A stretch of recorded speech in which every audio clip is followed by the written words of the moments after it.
Hello, Potty Pod. Hello. Is that how I'm going to Where's your start tea? every episode? It's right here. It Is that how I'm is. going to start every episode now? That What up, everyone loves bitches? that. Like that. What up, bitches? No, but I did not realize that Potty Pod was going to have such a Explode. mass. Right. Like, It I exploded. literally, when I said it and I was editing after, I was like, huh, it sounds like I'm telling Clarence to go potty, like outside. And you were And embarrassed for I yourself. was like, shit, but everyone just loved it. So hey, there you go. Everyone really glommed on. I can't wait until we're sitting here holding potty pod mugs. Oh, It's gonna be, it's that's gonna what be we good. have to have that. Yeah. For now Potty pod. though, we're celebrating the Rose Apothecary. Oh my God, stop. Yep. You have a Rose Apothecary mug? Did you not know that? No. Yeah, it's my fave. Oh my God, so cute. Love that about Well, you. I know. Okay, so I have a question for you to kick off the Yes. potty pod. Can't wait. Um, I so I feel, and this is, I also have thyroid disorder, so everyone take this with a grain of salt. Where I'm trying to figure out, like, is brain fog caused by this, or like what the fuck is going on? I just want to know, what is the weirdest memory related thing you have done in quarantine? Like a memory lapse. Right? Yeah, like you're Okay. like, why the fuck did I just try to do that? So I don't even know if I can totally blame this on quarantine because I bought my new car 2 weeks before quarantine started. Okay. My lease was getting up, and this was like before COVID was like becoming a thing. We had just gotten back from Asia, which, like, crazy. We took a trip to Asia right before COVID started, and like it will never be able to go again. I kind Wild. of feel like, right. I know. So But I don't say that because I really want to go to Thailand. I know. I just Uh, knocked on wood for you.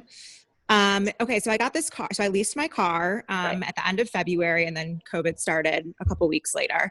Um, and probably like a week and a half ago, Ben drove my car somewhere. Ben goes, no. Ben is my husband, for people that don't know. Um, Ben Ben goes goes nowhere. nowhere. He goes nowhere. He's a hermit by nature, but especially with COVID, like, I mean, he's probably left the house other than to like walk the dogs a total of 10 times. Like, he just doesn't leave the house Okay. at all. So whenever he does, he takes my car because it's the one in the back of the driveway. Right. So he went to go pick up food and got to a drive-through and called me in a panic and was like, are your car keys on the counter? And I was like, you're in my car. What kind of a weird question is this? Yeah. And I like looked and I was like, yeah, they are on the counter. How are you driving my car? What is happening? And he was like, I don't know. I thought I lost your keys because I only saw my wallet on the front seat. But like, how did I drive your car away? Like, what's going on? So he got back and we were like testing out like were the keys close enough to the front door that it like started, like what is happening, like it shouldn't be, right? Like it should be like they have to Right. be in the car. So we're testing all it out, and I put the keys in the furthest spot in our house from the front door, and the car still started. So I was like, so that's not it, like there's something else going on. Right. Do you have any guesses as The to what spare happened? keys like in there or something. Yeah, the spare key has not been removed from my glove compartment from the day I bought the car. It's been in there for 6 months. My car could have been Oh, so stolen this was at recently you discovered it. last Well, week. Last week. but did you know it was in there? Like, I guess subconscious, like eventually we were like, I mean, I must have never taken the spare out. That's why I looked. But like, Right. I assumed that when I got the car, like I just took Right. the spare out and put it in our front drawer or whatever. But no, it's Okay. been in my car for 6 months. That's pretty funny. So there's my, Okay, I but can't that's even not totally fucking. blame it. Okay, no. So I the other day was someone asked for like Alex's phone number, like a delivery person, and Yeah. I forgot his phone number. I did not See, be forget like it. that wouldn't even phase Ben. He'd be like, and just wouldn't know. No, like I was off by one digit. It was so fucking weird. And I had to check it. And I was just like, oh my, that's so scary. But then the other fucking, I was like cleaning the countertops with like countertop spray. And I was like, whatever. We have shitty countertops, old ass house. But I still clean them. And I go to put the countertop spray away in the refrigerator. Ooh, I was waiting for that. Yep. That's like old people shit. Thank you. So then I'm panicking, right? Because I'm like, okay, like, is this, like, this could be potentially how, you know, people say mom brain or pregnancy brain, where you're just kind of like, I'm only communicating with a toddler. What's happening? So I was like, I wonder if this is like a phenomenon. Like, is this you have a Clarence coming in behind you? Oh, there's a Clay. Good thing he's not barking. No, I was like, it could be that, or it could be like my thyroid, because brain fog's a part of like my whole thyroid mess. But then, you know me, like history of like, not history necessarily, but my dad had Alzheimer's. And so I'm like freaked the panicking. Pure panic. I cried for like 3 days when we found it was just too much. Anyway, so I was like, I have to know. So I actually looked it up, and it is not like a lot of people are struggling. There was a woman that washed her face with hair conditioner. Just like, she's like, what the fuck's happening? Yes, or like other people that forgot their like spouse's phone numbers. Anyways, I read a couple of articles, and it's interesting because I learned a little bit about it. At the ready. At the ready. It's more so in my way, so I get it out of the way. But no, so I learned a little bit about it. One woman is referring to quarantine and like what's happening to our brains as collective trauma. Oy. Mm-hmm. So then I start reading more, and I'm like, okay, give me some more. So I read like 3 different articles, and basically it was talking about how in like a pandemic situation, our brains go into fight or flight.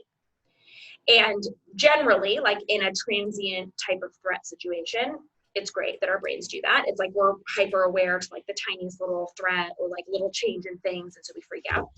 But now we've entered this, since it's been months, 6 months or however fucking long, we've entered this state where it's like habitual. So like our brains now it's the new normal. Right. So our brains are in this. So, and here's the thing, like sometimes when you feel like, sometimes you can feel fight or flight in your body, right? Like you like everything. The adrenaline. Right. So now that we're in this habitual state, our bodies no longer give us like the typical signs. So we're just kind of like, our brains are permanently wired to like figure out like what is a threat, what is going to happen.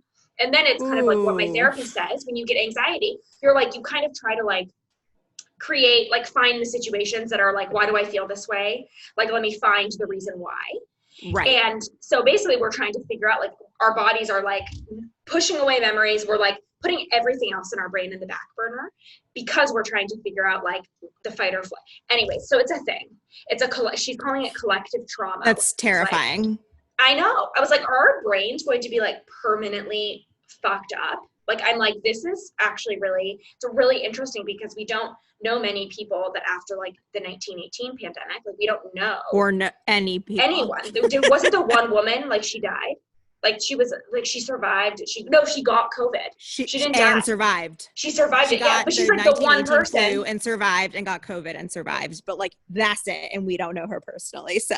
So I'm like, so are we all just like mentally deteriorating? But I consider myself kind of I'm an introvert in terms of that's how I recharge. So I like to be alone when I'm like exhausted. But I do think people think I'm an extrovert 100%.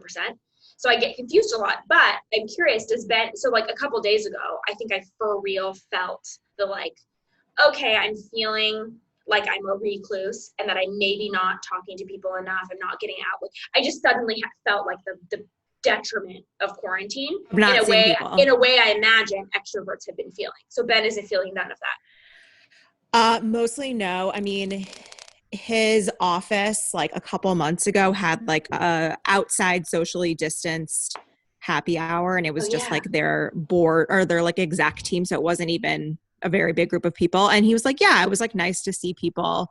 And one of his best friends came over like at the beginning of quarantine for a couple hours. And like, I mean, like that's it really. So I don't think it matters as much to him. Whereas to me, I'm losing my shit. Like I used to think that I was more of an introvert than I am. I was like, oh no, I'm like a split. Like I'm very outgoing, but I also was like, yeah, like I need to be alone. I'm sick of being alone. I'm sick of my like recharge. Like I still like it once in a while, but I'm done with it. I mean, like, for now. Thank God. No, it's so funny too, is I'm like, thank God for the things that we're doing where it's like forcing us to have intellectual conversation, because that's where I'm like, that's where I was like, is this like mom brain? Because I like haven't had, like, I guess Alex and I chit chat, but like I need to be like intellectually stimulated, I'm realizing, in a very real way. And I'm like, thank God for the fuck. And I'm like, maybe that's why we're creating a podcast in the middle of all of this. Like maybe it's like a subconscious, like we need, it's. Well, the crazy thing is like I started my Bookstagram, and if you are the one person that's listening to this that does not know, we should probably do like a little backstory. Yeah, we can go for it. Yeah. If you guys don't know who we are, didn't even introduce ourselves. Realize that first episode, 20 minutes in. I feel like we just know who our audience is, and we know it's like 5 people. Shit about who we are. Okay, well, I'm Jamie. I'm Lo. And we actually have, surprise, surprise, have never met in person. And Lo is now one of my best friends. So people are like, people like don't understand. Some people, just Ben included, just don't understand that. He's like, I would never have a best friend from the internet. Like I'm not an internet person. To be fair, right? No, he definitely wouldn't. Yeah. Not even maybe. He for sure wouldn't. Right. But I made my Bookstagram account, which is, if you don't know, it's an Instagram account basically to share books that you read and review books. It's like a really like niche corner of it. Yeah, it's a niche corner of the internet. When I joined it, I like had no fucking it is real. It's very real.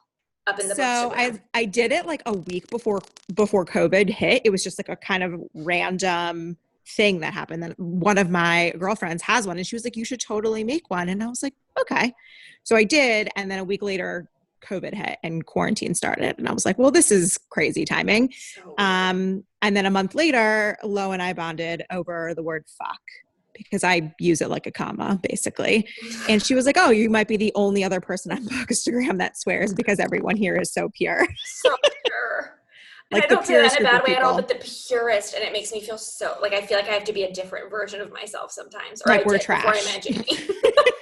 Right. Before I met Jamie, I was like, I have to be a different, like the PC version of myself. Right. Yeah, no. Which exists, but like not naturally. So no, same. Really like very unnatural. No, so I started my Bookstagram I started reviewing books for friends and family at the end of 2019. I just posted one review and everyone was like raving about it. So I started doing it, and then I don't even know how I discovered Bookstagram. I was just like, maybe this is annoying that like all my entire personal page is books. So maybe I should just try to see what this is all about. And it is a thing. I was like shocked. Real thing. It's a real thing. Yeah. It's real. Like I was so overwhelmed the first month. After the first 4 weeks, I took a hiatus because I was like, okay, I don't know what I'm doing. Like, what's happening? I set boundaries for myself, and I figured out how to manage the anxiety. Like, I was like, I'm just not going to post every day. I'm going to just like post my reviews and like keep doing what I was doing on my personal account and just do it here. Right. And so that's kind of how I balance. But it is like, I mean, you posted every day for a while, didn't you? Mm-hmm. Like, hence I stopped having like 3 times the amount of followers that I do. Well, first of all, let's clear the air here. I lost my job due to COVID a month into like the pandemic. And so it was another way for me to fill my time and like not feel like I was a waste of space, which like kind of replace. Right. It kind of goes to like my sort of quarantine realization, which yours is like quarantine brain. Mine is like the quarantine routine problem. Mm-hmm. So it's real. It's real. A lot of people have everyone has had their routine disrupted with quarantine, right? Like parents we're having to homeschool their kids, and not to take anything away from teachers, but having, 2 full-time working parents from home and trying to make sure that their kids are on Zoom at the right time. Like there has never been a time where I've been more grateful to not be a parent. Like, I don't know how anyone's doing it. Smartest decision I ever made. My friend and I, we like congratulate each other, even though we didn't plan it. We're like, congratulations on not having a child right now. High five. Like there's nothing I'm happier about, just because I can't imagine the stress. And even my sister, she's a 2-year-old. He's not in school, but like she's working from home. Her husband's working from home. And like you're trying to watch a 2-year-old while you're working from home. Like I still had some sort of a routine because I like had to be up. I had to be answering emails. Like I was billing hours still, you know, I was sitting at a computer and like I had to be working. Once I lost my job, it was like I for a month I like was a blob. Like I just like it was this weird, I'm just going to read, I'm going to sit on the couch, I'm not going to do anything. And then I started to like after about a month I started to feel like the itch of like okay, I need to like get moving. But I still, if you're listening to this on Apple Podcasts or Spotify or wherever you listen to podcasts, we do have a YouTube channel. So this is being recorded, and if you want the most unedited version of this you could possibly get, you're going to get that on YouTube. So you like see our you'll faces. see that I took my blazer off and I'm schwitzing a little, so I'm like airing my armpits out. Yeah, kind of a we talk about outfits though too. So I put on hoops for the first time in 6 months, and I never felt more like myself.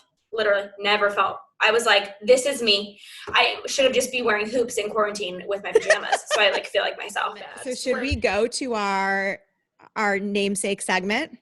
Yes, we should. So try saying that out loud of the week. So I think we both have like similar try saying that out loud moments. Yeah, and so this for us, so just so everyone knows that the name of the podcast is largely based on these like little self-realizations that Jamie and I are coming to, and like learning about ourselves and growing in this like really weird contained space that is quarantine. Because I do feel like both of us are like growing quite a bit. So the try saying that out loud moment of the week is like the oh fuck, that is who I am moment. Right. So our JLo Reads this month was for August was Men We Reaped by Jesmyn Ward, and it's a memoir of her life. It's incredible. It's extremely deep. It's extremely intense. So I don't not for the fucking faint of heart. I picked this book up and I was like, damn it. I for whatever reason, quarantine has also made me want like escapes, like fantasy. Like I read a fantasy book. Like what? Yeah, what the hell? I know. But I was like down. I was like, yep, give me out. Okay, all right, give it to me. So I was like, shit, we picked a memoir for the next JLo Reads pick. And I was like, I picked up, I was like, oh, I wish I like was loving, I like loved it, but it was hard. It was really difficult book. So the way the book is structured is she talks about the 5 men in her life within like, I think it was a span of 3 or 4 years that died within 3 or 4 years of each other, and then kind of wove her story in between those chapters. And there was a section in the book that had to do with dog fighting. And of course, like you and I are both diehard animal lovers. I have 2 dogs. You have a dog. I like dogs more than humans most of the time. Yeah. So reading about animal abuse is horrific. Like it's just like it produces such a gut reaction where you just feel instantly sick to your stomach and just like totally beside yourself. But then as I'm reading this, and of course it's like in the context of this like horrific life story of this woman who's had 5 men in her life die within multiple years of each other for being young and Black. And I was like, why am I not having this exact same reaction to these young Black men dying? Why am I not having this like punch in the gut reaction about humans dying as I am about a dog fight? And we're just so desensitized to just hearing about another shooting, another death. Is it desensitized? So here's my thing, and I totally agree with you. I mean, I often am like, do I hate human beings? Like, why do I not? Like, but it can be anyone in a movie. I'm like, if there's an animal in the movie, I'm like a fucking disaster, but a human can die and I'm like, fine. But here's my thing. So like, I agree. Like we should be having the same reaction 100%, and it's desensitization. But the thing about the way those men died was we shouldn't be desensitized to that. Right? Like it wasn't like, I mean, and here's the other, so I guess I'm like contradicting myself as I say this, because it's like on the one hand, I feel like we shouldn't be desensitized. On the other, I'm like, are we at a point in our education about kind of the way this world and this country has been built where it's unsurprising Like the dog thing came out of left field for me a little bit because I didn't, that was an education moment for me about male masculinity and in the Black community. And like that, I was like, oh, wow. Okay. So like, that's a power for them, right? Like that's how they're having power in this very small space in which they can exercise power. So I don't know. I guess I'm, on the one hand, I'm like, we shouldn't have been desensitized, because so many times in the book, I was like, well, you know, add that to the list of something that would never happen to a white person, like getting fired for like mislabeling a box. I'm like, oh my God, it happened one time. Like that would, a white person would never deal with that, or a white looking person even. And so, yeah, on the other hand, I'm like, yes. And on the other side of it, I'm like, are we just like not shocked by that? Like, is this just, to me, part of the learning? Yeah. Cause to me, I was reading this book and I was like, oh, wow. Every statistic we read about, every single one, mental health of Black people, you know, like child care, you know, all of those things. All of the things. It comes to life in that book.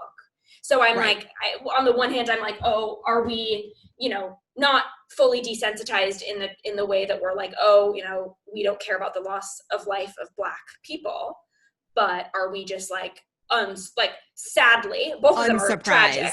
Both of them are tragic, but are we just unsurprised? Because we're like, okay, yeah, this is just validating all of the things that I've been learning. Right. And it's impossible to know because we have been desensitized our whole life and not, you know, up until a few months ago, have not been like really digging in and like doing the work, so to say.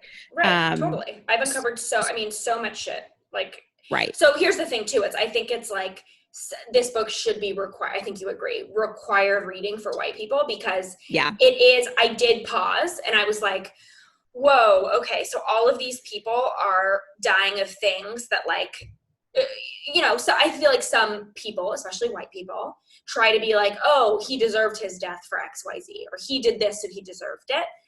Not the case in any of these instances, like quite literally, none of them. So it's like, it makes you pause for a second, because you're like, well, okay, that could be my child as a white person. That could be my son. I don't know. Like, it's the exact same thing could have happened, but didn't, because of the conditions that poor Black communities are faced with every single day. Right. Like a faulty train track. Yeah. Do you know what I mean? Like, it's dark. Yeah. It's really fucking dark. Or like access to like healthcare for like mental health, like, and like mental being health was the and biggest. Like being believed. I like felt so much like, you know, especially as I'm kind of transitioning, once again, pivot queen, transitioning to this kind of wellness nutrition space. One of the things that I've come away with when I first decided that I wanted to do that was, there's got to be a way where I can go to these food deserts and like actually help people get quality food. Because like I can talk about nutrition all day, but this is a white, this but is it like doesn't matter. Yes, this is the most privileged position that I am in, that I can eat healthy and do all the things that I can do. So how can I like pay it forward and like bring that to communities of people that like are just overlooked? So like, especially the health and the mental health and all of that in my wellness brain, I was like, this is so bad. Yeah. So sad. No, that's a good one. So my it's also related to the book, was the most pause I took. I was like, shit, this is such a deep level of my privilege that I did not even know existed. So, you know, like I don't want to say this as a blanket term, because I don't think my mom would agree, but the marriage between my father and my mom that I saw as someone growing up, they never divorced, but as I saw growing up, made me believe that I actually would have preferred to see my mom, you know, not deal with the verbal abuse and like kind of divorce my father versus deal with it. And my sister saw it totally different. Like she, has very different memories. We're like 4.5 years apart. Interesting. It is weird. It's so weird how much, like she remembers those parts, but I was in high school, and then I like throughout college, she had gone to the East Coast by the time I started college. So like, it was just, there was a separation. A different experience. Right. Yeah. And so like, and I don't think the man I knew was the man my mom married. Like there were mental health issues that he never dealt with. So, but this whole time, you know, I have friends who like, you know, struggle in their marriages and, you know, are like, well, what if we have a kid and it's, you know, we're fighting all the time. And I've always had the perspective, and this is so fucking privileged, but like don't do that to your child. Like, your child can be fine and balanced. There's like this modern family concept, right? Of like divorce, co-parent, you know, do whatever you have to do. Right. But make it stable for your child, because having your child see, like, I was like in 6th grade and I remember going to my mom's bathroom after they fought and being like, why don't you divorce him, in like 6th grade, 6th or 7th grade. I was Like so young. I was young. And I was like, Mom, you know, like the very much Aries in me. I was like, get that, come on. We can like do better for And she yourself. was like, have a seat. Well, I mean, I don't even remember what she said to me. I just Right. have that memory. So I'm like, so to me, I'm like, would I have been different had that my parents divorced? Like, would my relationship with my father have been different in a better way? Like, I always think of the positive ends of that. But Right. what I kind of realized in reading this is I was like, you know, people without dads, especially young Black men, young Black women without father, like, that's a thing in the Black community. And like, and it's another thing where it's like, I kind of reacted to like the male, like almost like toxic masculinity in my mind. I wrote that word down and then had to like humble myself. But I was like, you know, that's like so privileged of me to say. Cause like, having a family unit like that can be so powerful and unlock so many powerful things. I do think it's like, I don't know. I still am grappling with it. Of course, there's a line, right? Like, of course, there is some point where like the divorce is necessary, right? But to your point, it's like you don't like realize the family the separation, right? The family separation happens in the Black community in like these, you know, terribly depressed neighborhoods that are like not, they're like often ignored. Like that just happens without divorce. Like they just disappear and they just, you know, go and have like multiple wives or like have babies with a, you know, like it just, that's the way it is. Well, like Desmond's dad. Yeah. To say that like I, you know, often wonder what my life would have been like if my parents had divorced, and thinking that that would be a positive thing for me is so privileged, because for a white person, it probably is. Like the co-parenting is possible. The like modern family is possible, but like it's a modern, like we're not thinking about race in that conversation or in my at all. Anyways, so that was like a whoa for me. I was like, shit. I mean, that's like layers down.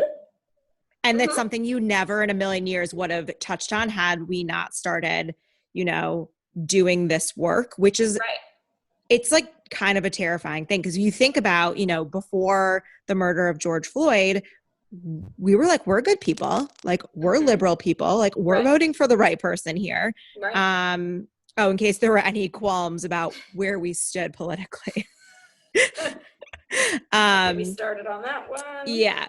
But I mean, we were like, we're good people, right? Like we're, you know, we're blue. We're the moderate liberal women, which like, as Martin Luther King said, like we're the biggest problem. The most dangerous. We're the most dangerous. Because we think that we've got it all covered and we don't have to do. Yeah. Like, oh, we're on the right side of this, so it's fine. But if you're not doing actually something about it, then you're useless. Yeah. You're totally useless. 100%. So you might as well just. That was my try-say. Like, I was like, whoa, privilege. Hello. Like, it was honestly, in some ways, like we did the Me and White Supremacy together and with a bunch of other women. And honestly, like that realization from this book was maybe more intense in some ways for me than some of the things. Like there were definitely some things of white supremacy that hit hard, but this, for being a memoir and not necessarily trying to like, you know, Me and White Supremacy is an education, right? It's like education. So it's like, okay, we have to cover these things and like acknowledge what privilege is. But I'm like, that was the moment where it was probably more powerful because I was able to come to that on my own and realizing that was privilege, right? And so I was like, whoa, okay, it worked. You know, like, well, and that's why Me and White Supremacy is such a good tool, because it's a couple minutes a day and it unlocks all of these different things, talks about all the different areas that you wouldn't have recognized that you had privilege. And now you're going to see it everywhere. Like once, like at the end of the book, Layla basically said, like, you can't unsee this. Now that you've seen it, you're going to be thinking about it all the time. Yep. And no, and you're not. So it's true. Totally true. And yeah, so if you guys are listening and you haven't done that, do it, but do it with other white women and have conversations, because that, or men, if you have ones that you trust and, you know, are willing to put it in. Both of our husbands were like a lot less receptive. And that's, I mean, it's not fine, but it's fine. Like we, you know, found a group of women to love in the time of quarantine. You hear me say it? It's a weird fucking time. For the people that this. tell me their relationships are thriving in quarantine, I don't believe you. I don't believe you. I know. I like want to. So in some ways, Alex and I, like, I've realized we have a strong marriage because we haven't tried to kill each other. Like I'm realizing like we're not on the brink of divorce. So we're a really strong, like we can spend this amount of, like we could be in a cardboard box together and probably be fine. But in other ways, I'm like, it's like the whole anti-racism conversation stuff, like he's coming around to it for sure, but definitely more resistant. So like, I don't know what it is about men. I don't know what it is. Well, it's also like we're very independent people. Our husbands are independent people. Yes, so like this is the most time we've spent with them maybe ever. And like, you know, mass amount, definitely for Ben and I, like we were long distance for a few years before we moved in together. Wild, so we went from like, long distance to moving in together. But when we moved in together, you know, we were both working. It was just, that was already a transition. But now we went from, Isn't it so funny to think, because you're saying this and I'm like, yeah, but like 1800s, like this is what marriage was. This is it. You're there constantly. All the time. And like that. I know, it's wild. It's just so crazy because people get married these days. Like what's a girl's trip? Right. But people get married and are like, oh, this is great. Like I love spending time with my husband, but like you're never with, like what? Like you're never really with your husband? Like how do you even know? How do you know? Right. Yeah. It reminds me of the Indian matchmaking show, which by the way is brilliant. So good. So good. I'm like obsessed with it. And I did not realize I haven't finished. Also. Okay, yeah. But I didn't. So I have, you know, two of my best friends are Indian. Yeah. Indian American, both of them were born here. But one of the moms on the show is just like my friend's mom. Like I was laughing out loud, but I was like, okay, so like, sorry. I literally sent them a text. I was like, sorry if I was like ever insensitive to like thinking, you know, like not insensitive, but like, you know, there's no way I can not realizing how much pressure. Right. And like how real that is, even seeing it from like the parent's perspective, right? Because you're always on your friend's side. And so like seeing it from the parent's perspective, I was like, oh, wow. But I also like texted my friend. I was like, so is this face reading thing? Like, come on, like send is me it real? It's real. 100. Send me to a face reader. Also, I was like, I didn't realize astrology was such a huge part. I told that to Ben. He was like, really? Huge. And my friend was like, oh yeah, like she was like, but the one my family uses, I don't like believe in. We can find you another one. I was like, okay. The face reader, or is it this like the face reader also does astrology? I don't think they're this. I don't know in that case. I mean, I'm sure they could, but I have no idea. Right.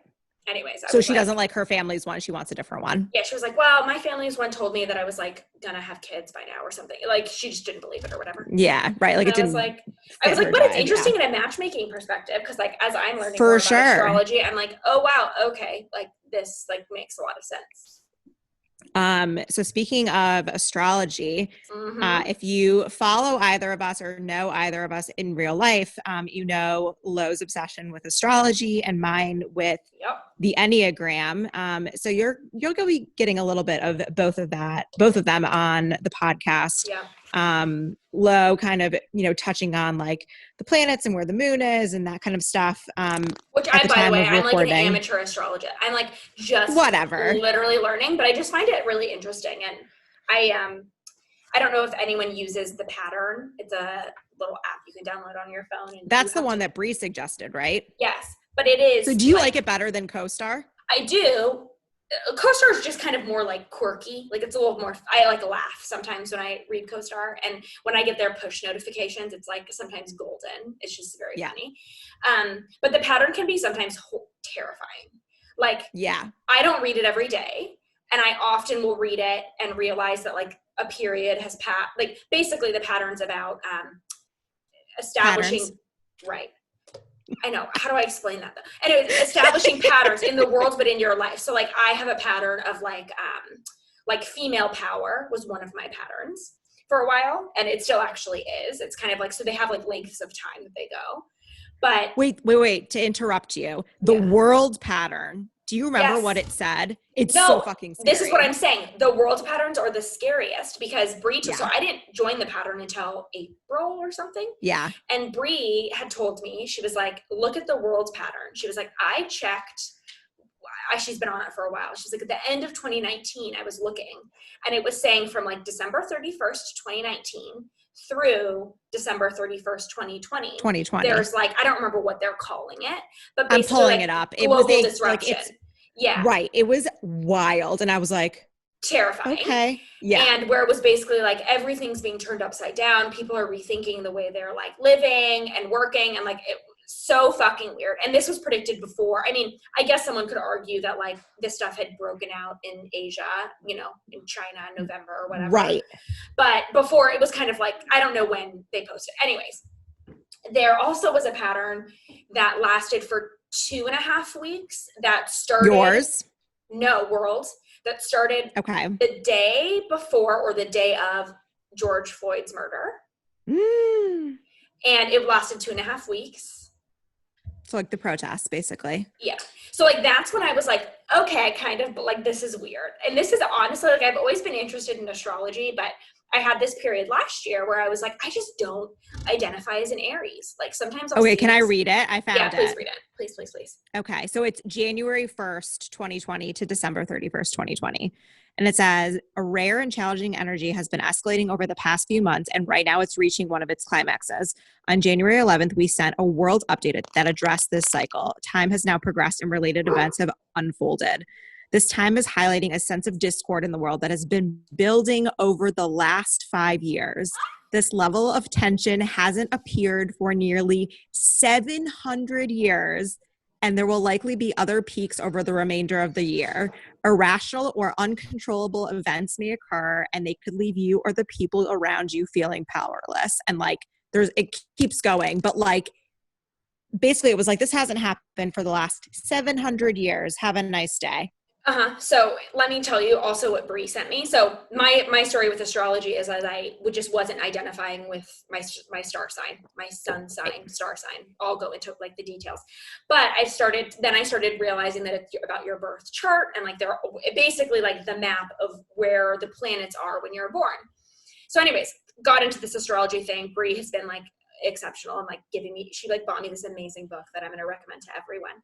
But she sent me this thing. Food for thought. The last time Saturn was in Aquarius was during the Rodney King riots. The last time Pluto was in Capricorn was during the American Revolution. Neptune was in Pisces when Rome fell. We have all three right now. And this was like this was once again around the time of George Floyd, but like compounding. So I'm like, whoa, Oof. The planets there's something like I often am like, what it was going on that day. I was in a really weird mood, or like that week that like was not great. And I'll go and check the pattern, and like it had passed, but it would be you're like, oh, Mercury was. And like, oh yeah, like something was happening with like my moon and whatever. And everyone's impacted differently by it too, which is so interesting because it depends on where your planets are and all that. Okay, so give a brief overview for anyone that doesn't know shit about astrology. I know very little. Do like a brief overview so that when you talk about like what's coming up, people like kind of understand. Yeah, and like bear with me too, because I should show this book. So Bree bought this for me. It's called You Were Born for This. It has a very aesthetically pleasing, like you know me. It is. It's so pretty. By Chani Nicholas. And she's amazing, but so this book, I'm educating myself and I'm digging really deep into, so like I've printed out like my chart, like, can you see it? Like I printed out my chart and I'm like annotating it as I go. So every chapter is like dedicated to like the certain thing. But anyways, astrology as a baseline is literally a circular map of where the planets were when you were born. Okay. Very simply, covers all the planets, Mercury, Venus, Mars, all of them. But often, so there are three main signs. There are like signs, and then there are houses, and the houses can be a little confusing. So I'll start with signs. So signs, when you say your star sign, you're talking about your sun sign. That's like the sign that is widely used. So I'm a Sagittarius because I was born December 12th. Yes, based upon the date you were born. Yeah, exactly. Yes. Okay. So I'm an Aries. Yes. And often so there's sun, moon, and your rising sign or your ascendant sign. Your sun sign is often thought of as kind of like the baseline of your personality, or Chani Nichols also says kind of like what does she say? Like the path, your life's purpose, like what you're supposed to do. And your sun sign, all of the planets sit within a specific house. So I'll talk about those. But when you think about like your sun sign, also thinking about where it sits in terms of like the houses are like focus areas. So like there's like family, there's finances, there's love, and there's I see. Okay. they're like different focus. So you think career, whatever. For instance, my son is in the ninth house, which is travel, education, philosophy, astrology. Weird. Shocking. Publishing. Weird. I didn't know Oh, this weird. at all. These really are weird. Really weird. And I have and so when my son is in the ninth house of Aries, you're like an exalted. So I have like this very, very strong Aries presence.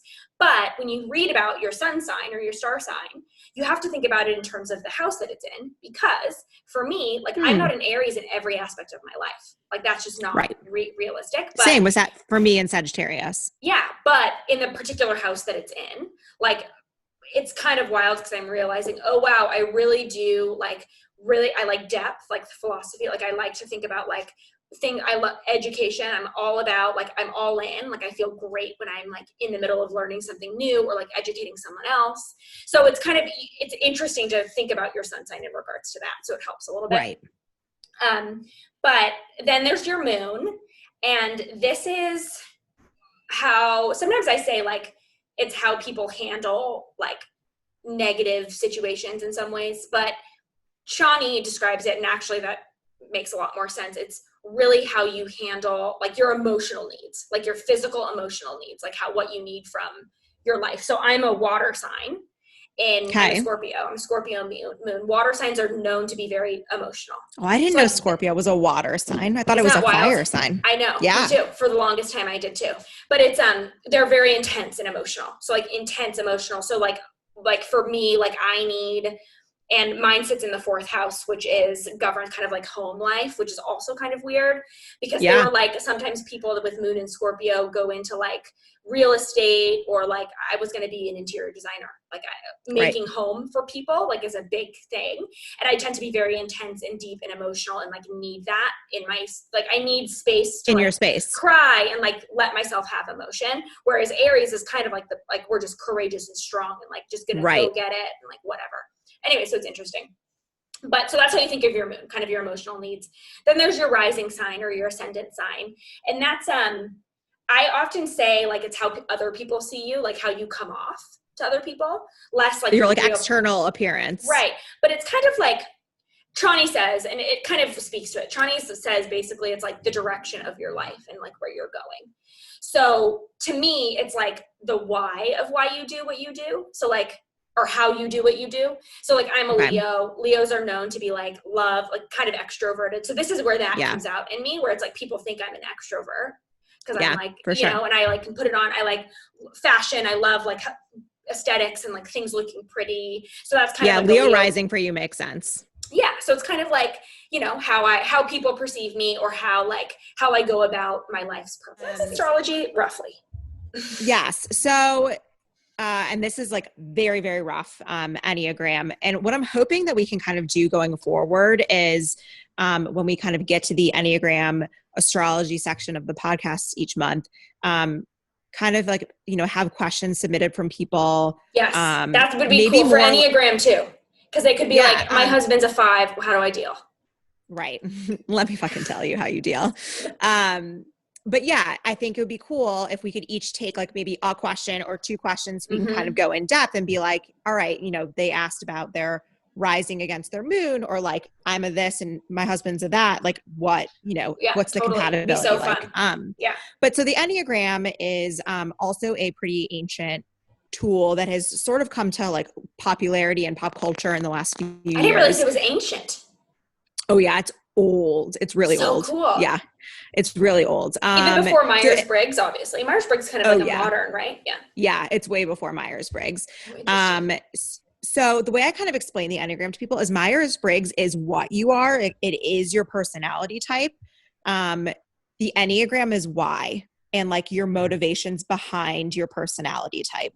And the Enneagram, unlike Myers-Briggs, in my opinion, gives you the tools to do a lot of introspection and learning why you do things. And if you don't want to do those things anymore, how to prevent yourself from doing them and realizing, being more self-aware. A self-awareness mechanism. Yes. I've never been more self-aware than I have being attuned into the Enneagram. And same with it really, really helps my relationships, which is kind of why I push it on everybody, because it it's really so interesting. I was going to ask, I was like, with friendships, like, do you immediately know how to handle them in like certain situations? A lot better, honestly. Yeah. Obviously, especially with my husband, who is a 5. So I'm a 2. I am a 2, probably a 2-wing 3, but I've recently discovered that my wings are more balanced, and I'll get into that in a minute. But Yeah, tell me what the wings are. yes. So, and then my husband is a 5, and the Enneagram Institute, which is like if you're looking for an online resource, it is the Bible for the Enneagram. Okay, so basically, the basis of the Enneagram is there are 9 distinct personality types, 1 through 9. The numbers don't mean anything in the sense of like best to worst. Yes. They're in a circle. So numbers Same as 8, astrology. 9. Right. Numbers 8, 9, and 1 are considered the gut triad. And that means like 8, 9, and 1, they kind of, those 3 types go with their gut, go with their instinct. And the number, so if you have a triad, you have 8, 9 is in the middle, 1 is on the side. 8 is an outward expression of the gut. 9 is both, does both inward and outward. 1 is inward only. So 1s will be like very introspective and like reacting internally. 8s will be very kind of in your face, like, and 1s will do or 9s will do a combo. Yeah. And that goes all the way around. So when the next triad is feelings, it's 2, 3, and 4. 2s are in your face. Hi. 3s are both, and 4s are much more internal. So that's like Carly and Bree. They're the feeling triad. The heart triad, feeling triad, like we're very emotional. Right, yeah. And then the third triad is the thinking triad. I'm also triad. 2, just so everyone knows. Yeah. We think more of a 2-wing 1, which, like I said, we'll talk about the wings in a minute. But and then the 5, or the last triad, is the thinking triad. Okay. And this one's actually interesting because the 5 is like they think on you, like, you know, so an extra. Not that the 5s are extroverted. 5s are generally introverted, but like, are they like a word vomiter? Yes, like they're like the way that they're processing the information and like sharing that it's an external. Yes. 6s do both, and 7s do it internally. Okay. Which is interesting because you would think 7s do it externally because they're very like out there in your face, extroverted, but the way they process information is internally. Interesting. That's interesting. I like that. So basically the way I suggest you find out your type is the best way to do it is taking the test on the EnneagramInstitute.com. It's $12, but it's by far the best test. And then it'll kind of give you your top couple. I mean, it'll rank all of your types, but you'll be able to see what your top couple of types are. And if there's a huge discrepancy between your top and your next one, the odds of it being not your first one are pretty much 0. But if there are some scores that are close, I encourage people to read more about them so that, you know, because the questions can kind of, you may not interpret them correctly, or the way that the quiz is presented to you, you may not necessarily understand what they're trying to ask. You had to I was mistyped with that, right? I came out as an 8. I think you were a 6. Or maybe 6. a 6. One of them, I don't know. I'm fucking dyslexic. It had a loop on it. Okay. Yep. But right. And that happens, especially on the free versions. I always tell my friends that take the free version, send me your breakdown, because a lot of the time it's not, your top one is probably not going to be it, but it will be one of your top 3. Right. So wings, you can have a wing, and it can only be a number on either side of your main type. So I'm a 2. So I can only be a wing 1 or a wing 3 or balanced wings. And it basically just means like where you're drawing kind of not inspiration, but like where a lot of your personality characteristics come from that isn't just your type. Yes. So the 2 it's kind of like astrology in that you have a sun sign, but you also have moon rising, like you're pulling from various energy. Yeah. Right. Cool. Right. And so you don't have to have a wing. Like I know a couple of people, we said I might be more balanced, you might be more balanced, but some people like lean heavy towards one side or the other. Okay. And all of these books have like names for each type. Like 1 is the reformer, 2 is the helper. Like they all have different variations of the names. And then same with the wing. So like a 2-wing 3 is considered the hostess. And it's like, you like having people over, the sociable aspects of serving, like hosting a party, hosting a book club, hosting a podcast, like that kind of stuff is welcome to Jamie's right. podcast. Right. I mean, basically that's Shall sort I of what it bring you is. tea? Right. So yeah, which is where I'm like, maybe not a 3. Right. Well, and that's like where the wings come in, and you don't always have to pull from one or the other. And each type, I think one of the easiest ways to kind of figure out if you're like stuck between two types, other than just reading about them, is reading where the types go when they're this like is the in coolest health. part. Yeah. Where they go when they're in health or growth versus where they go in stress. So a type 2, when they're in health and growth, goes and someone asked me, Liv actually asked me, so do you change types? And the answer is no. Like, you're not like becoming this other like the type. root of you stays the same. Yeah. Right. You're just your healthiest self exhibits the characteristics of X type, and your unhealthiest self exhibits the bad characteristics of this type. So in health, the 2s exhibit the best characteristics of 4s, which is kind of individualism, taking care of themselves, like being in touch with their emotions, but not being needy, and prioritizing themselves, because 2s sometimes have a hard time doing that. Yeah.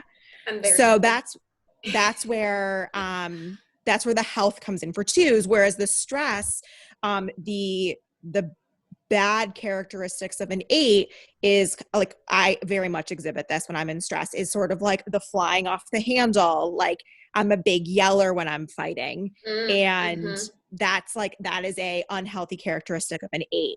And there are definitely, I don't want anyone to get this misconstrued, there are unhealthy and healthy characteristics of every single type.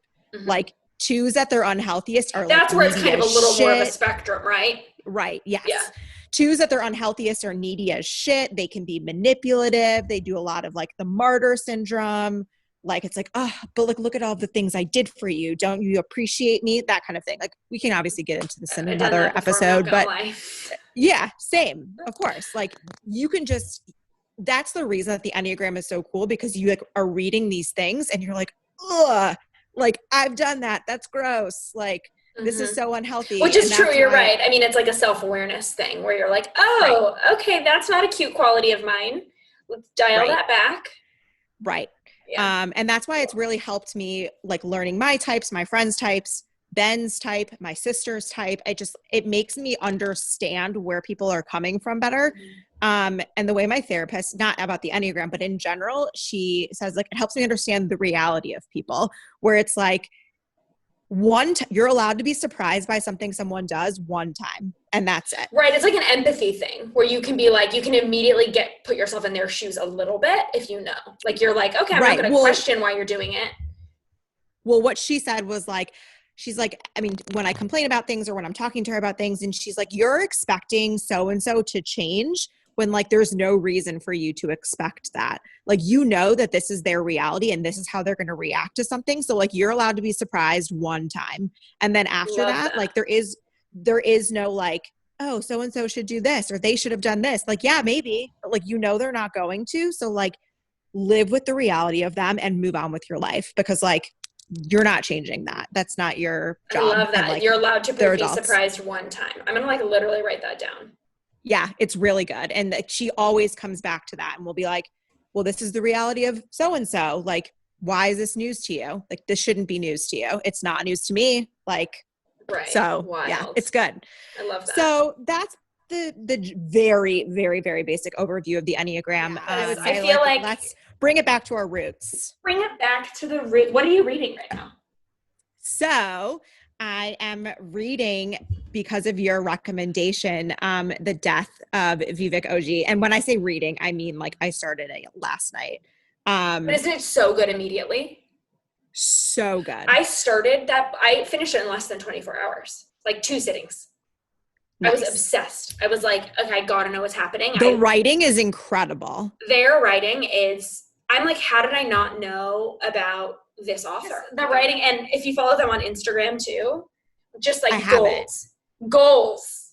Really? Like, they are so, I don't know, their posts are just like, okay, so fucking rad. You're like, it makes you love them even more for, like, how great of a writer they are. And I just posted this today, but our September JLo Reads pick is their first novel. It's their debut novel, Freshwater, which I surprised Lo with on Thursday. I had 2 book choices and she was like, okay, you just pick and surprise me. Yeah. So I surprised her on the live. Yeah, I'm pumped. So that's apparently it's very different too. It's very different from Vivek OG. So yeah, that's what you said. So it'll be a good at this point transition. They're an instant buy author for me, so I'm just gonna read whatever they fucking write. Like I would read their grocery list at this stage, to be honest. It's like, what do you buy? Where are you buying? You listening? Post your grocery list. Right. Like, are you done? Post your grocery list. I will just copy it essentially. Yep. Like, okay, that's so what are you're you doing, reading? I'm doing. So actually I just finished, so this could be fun. Maybe you can help me pick what I read next. Yeah, would love it. I just finished a book called The Memory Police by Yoko Ogawa. Yeah, I love Japanese authors. I like, for whatever reason, like I love a Japanese. Like, have you read 1Q84 before? 1Q84? So it's a thing. I like big books and I cannot lie. I'm scared of them. I might be a little bit afraid.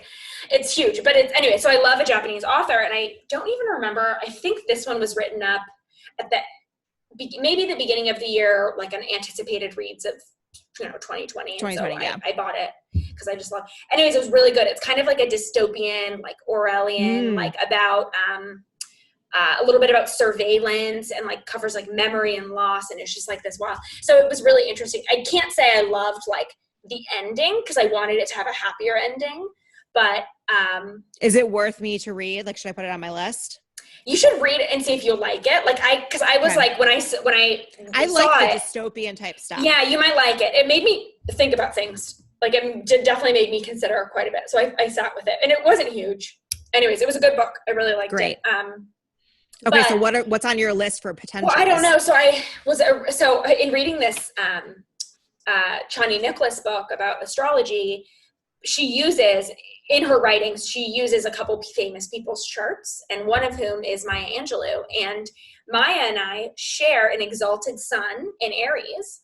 And so I felt like this like grand connection. Is it exalted? Is that like the ninth house? Yes. Well, yes, in the ninth house. Well, my sun is exalted and it's in the ninth house. So when the sun is exalted and it's in a ninth house, it's like the house of God. It's like wild. So like I'm like, whoa, like that's a lot of pressure for me. Right. But Maya and I share this, which is kind of wild. So I got a little bit like inspired, and I was like, oh, maybe I should just read. I know why the cage bird sings again, but it's memoir. It's a little heavier.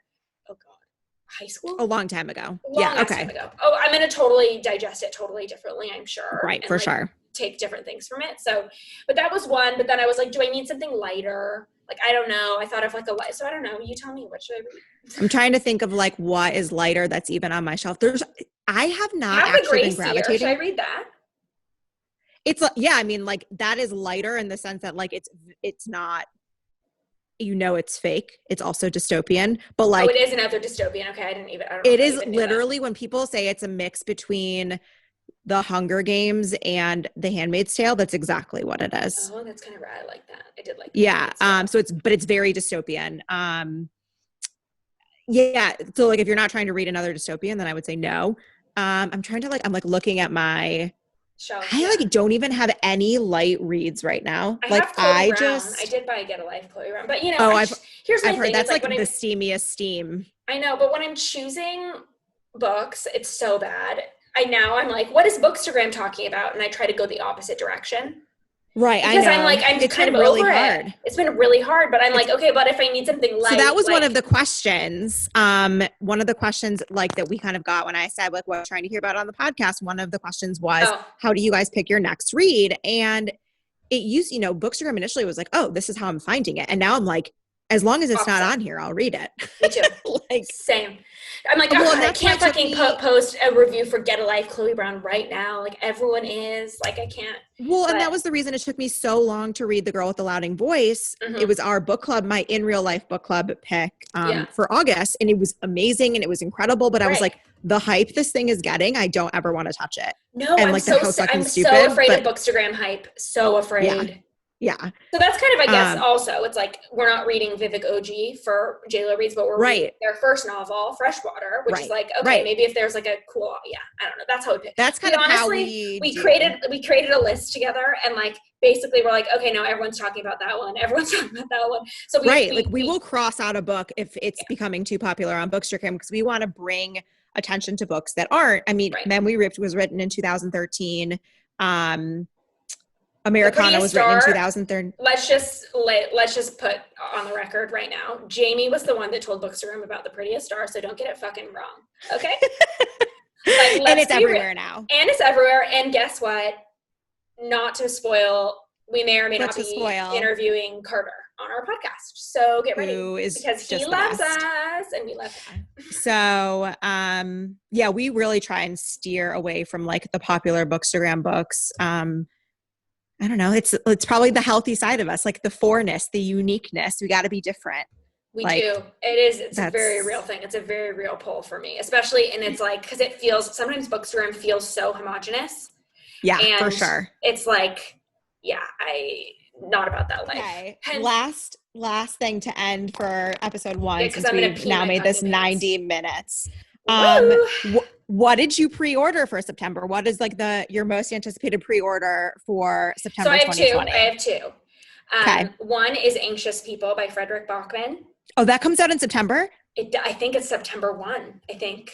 Oh, really? So or first soon. Whenever the pub day is. Which that was the thing I learned on Instagram too. Pub day. This comes out September 3rd. So by the time this comes out, that'll probably be out already. Yep. So Anxious People. So one, I think I have to check my. I don't even know what. But then also Transcendent Kingdom by Yag Yassi. Who's now your next auto-buy author. Right. So I pre-ordered this because I was reading good things at the beginning of the year about it, and I had Homegoing on my shelf, and I was like, okay, whatever. I'm just going to buy this book. Now I'm like so fucking excited because I just finished Homegoing after like, once again, like trying to read books that people aren't talking about. And I'm like, okay, this had its spotlight. Like, let me bring it back a little bit. But anyways, I'm thrilled about that one. What about you? What'd you order? So I have a bunch, but like the one that I'm definitely most excited about, let me make sure I have the name correct. Black in the Middle, an anthology of the Black Midwest. And it's by Terrian L. Williamson, and she's a professor at University of Minnesota. She does African American and African Studies at Minnesota. So cool. Also comes out 9/1, and it's basically there's all this talk after the 2016 election about how like Middle America like was forgotten, and like that's why Trump got elected. And in that discussion, they're not really discussing Black Middle America, right? You're talking about like the Rust Belt and the factories and all of these things that are, these very white things. Mm-hmm. And so this book is basically about like the Black community in the Midwest since the election. So like downtown Chicago, downtown Detroit, and even in more rural areas. Like it's not like only white people live in rural areas. Really interesting. The one I want to read that one. Yeah, especially I'm really with the political stuff. I love when it's like recent a little bit, so we can like unpack. Right. Yeah. I mean, it was written post 2016 election and is released in a few weeks, so it will have a lot of recent. Honestly, that's how we think about everything, right? Like it reminds me a little bit of hood feminism, where we're like talking about feminism, but feminism totally ignores Black and brown people. Right. Entirely. And that's, I mean, so it's like exactly what it's like. We talk about all these like issues that plague America, but we're talking about issues that plague white people, and like the issues honestly aren't even like, come on, like let's put things in perspective a little bit. Right. Well, anyways, you guys, episode 1. Fun. I lied. Episode numero uno. Episode 1 in the books. I'm excited. I know this was fun, except we do need to talk less, which I'm sure our husbands would also agree with. Thanks for listening, and we'll talk to you guys soon. We'll see you next time. Bye. Bye.